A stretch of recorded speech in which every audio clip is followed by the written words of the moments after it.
am Jenny Mateyoke with the Mateyoke Group at Keller Williams, and today I'm with Todd Johnson. He has been the Executive Director at BIA for 19 years now, and I've had the privilege of working with Todd for quite some time. Great guy, knows everything about what's going on in the area, so we're going to start right off with the question of the day, which is, where are you seeing a lot of development in the area? Well, Jenny, development is really slow throughout central Kentucky overall. There's not a lot of new developments coming online right now, and that's part of the housing crisis and shortage that we have here in central Kentucky. It has to do with the land availability and lots on the ground to build on. Right.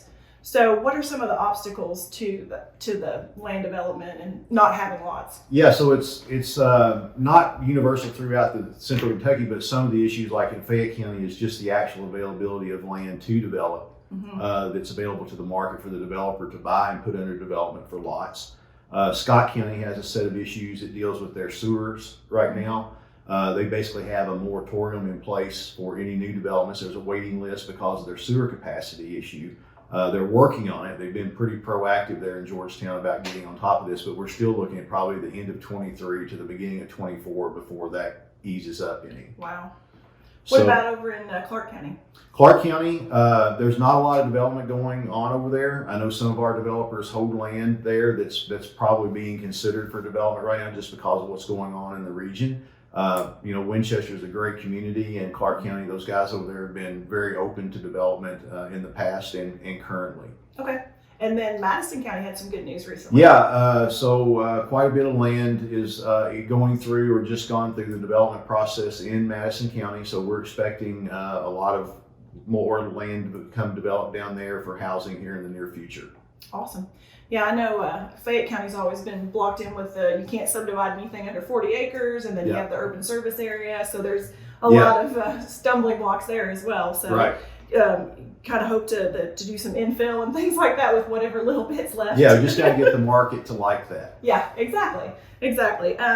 So we've all talked about the supply chain and issues with the supply chain and the building process. Everybody seems to know about the lumber prices. So can you speak a little bit to that? Yeah, so on lumber, I think what's important is it's in the news a lot that the futures are coming down a little bit on lumber, which we're all glad that that's happening. I think what the consumer needs to understand is that futures that's predicted is not relevant to the price of a 2x4 today.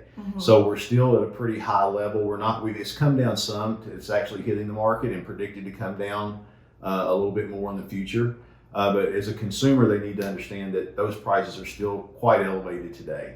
They also need to understand that just about every aspect of products that go on the house, whether it's plumbing fixtures, windows, some of the flooring, is on massive delays right now because of supply chain issues. And what a lot of people don't understand is a lot of that has to do with transportation. Not only the shipping container thing, but also the lack of CDLs and truck drivers that we have to actually get things from port to distribution centers regionally, and then even down to getting it out here locally when it gets to a supply house. Right. And when I've also heard that we're looking at maybe HVAC shortages, the heat and air, we're looking at appliance shortages, things like that. So it's kind of like, did you get my appliances ordered? Because then there's that, we're going to close, but I don't have a refrigerator. Lead times, automatically when you order some products are automatically, 90 to 120 days. So things have really slowed down. Yeah, it's been a challenging time for everybody, I think, in real estate. So as a consumer looks to build a home with a builder in our area, what kind of things can they do to protect themselves to make sure that they select the right builder? Well, and regardless of that, I've worked for the trade association that represents the builders. I mean, I think it's the statistics speak for themselves. We have probably the most professional group of builders in the region that are members of our association.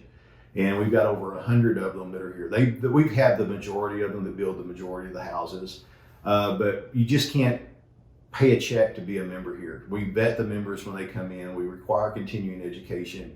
We have a process for the consumers to come to us to conciliate an issue if they have it based on workmanship and stuff like that with our builder members. Right.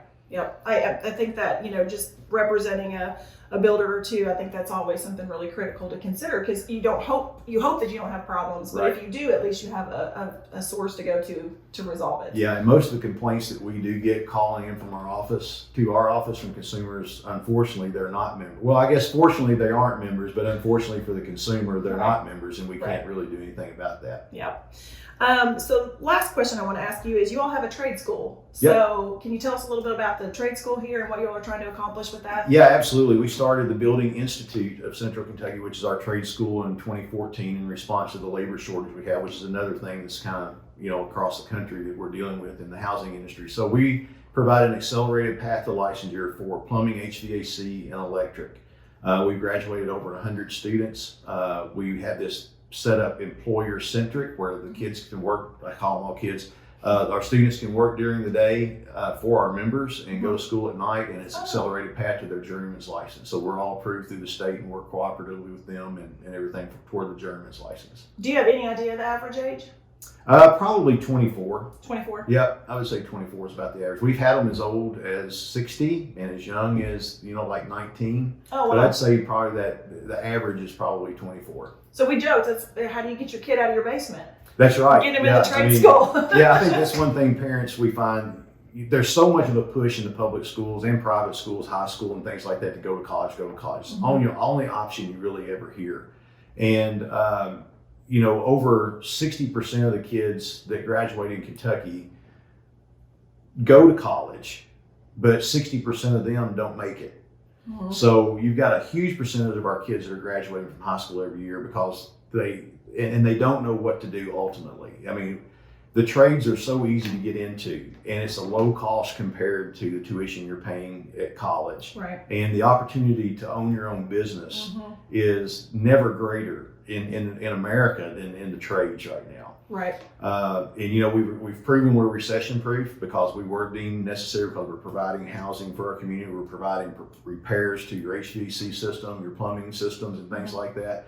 So while a lot of people were going home during the pandemic, our guys were working overtime and still being able to bring home a paycheck and provide for their families. Yep, as realtors, we were blessed to be essential Yeah, also. That's right. So, well, thank you so much. As always, it's such a great pleasure to talk to Todd. He's very knowledgeable.